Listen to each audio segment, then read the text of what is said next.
স্ক্রিনে যে ছেলেটা দেখতেছেন, এই ছেলেটা গতকালকে ডিউটিতে যাইয়া গলার মধ্যে গামছা নিয়ে মারা গেছে। গতকালকে সকালেও 25,500 টাকা বাড়িতে দিছে। তো বাপের সাথে কী কারণে দ্বন্দ্ব হয়েছে সবাই বলতেছে যে বাপের সাথে ঝগড়া হয়েছে, রুমমেটরা সবাই। তো এই দ্বন্দ্বের জায়গায় ছেলেটা ফাঁস নিয়ে মারা গেছে। আর তার বাপেরে তার রুমমেটরা ফোন দিছে, তার বাপের রিয়েকশনটা দেখেন। হ্যালো, আসসালামু আলাইকুম। আপনি কি রাজার আব্বা কথা বলতেছেন? আচ্ছা, আপনি একটু ঠান্ডা মাথায় বইতে পারবেন? আপনার একটা খবর দিব, আপনি একটু উঠতে বইবেন।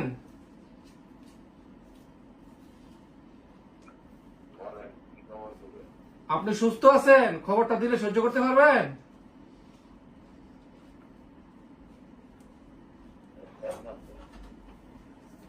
দেখেন, আমরা রাজার রাজার পাশেই থাকি, আমরা সবাই রাজার বন্ধু, বুঝছেন?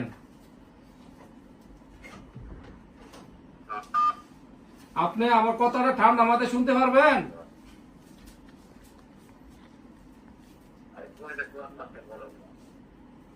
দেখেন, কথাটা কইতে খুবই কষ্ট লাগতেছে। আজকে রাজার সাথে কিছু হয়েছে নাকি? আর রাজার সাথে কি আজকে আপনাদের কোনো কিছু ঝগড়াঝাটি হয়েছে, ঝামেলা হয়েছে রাজার সাথে?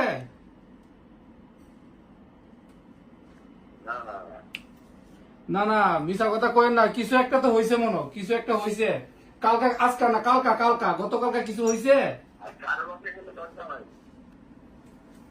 জি না না, দেখেন, কথাটা বলতে খুবই কষ্ট লাগতেছে। রাজা আর নাই, বুঝছেন? রাজা আর নাই। রাজা রাজা গামছা দিয়া নিজের গলায় লাগাইয়া শেষ, চলে গেছে, বুঝছেন? মারা গেছে।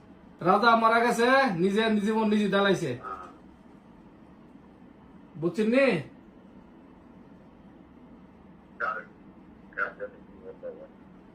আপনি আমার কথা বুঝতে পারতেছেন? রাজা আর নাই। আপনি রাজার আব্বা কথা বলতেছেন না?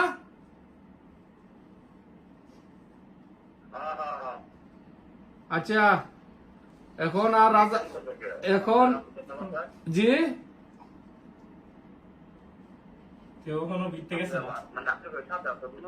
না না, আমরা সাথে আসিল না, জিয়ানো কাজ করতে হিয়ানের মিদে গলার মিদে গামছা দিয়া শেষ, বুঝছেন নি? আজকে আজকে কখন কটার সময়, সম্ভবত সকালে হইতে পারে, দুপুরে হইতে পারে, আমরা জানতে পারছি বিকালে, বুঝছেন নি? সন্ধ্যার সময় জানতে পারছি।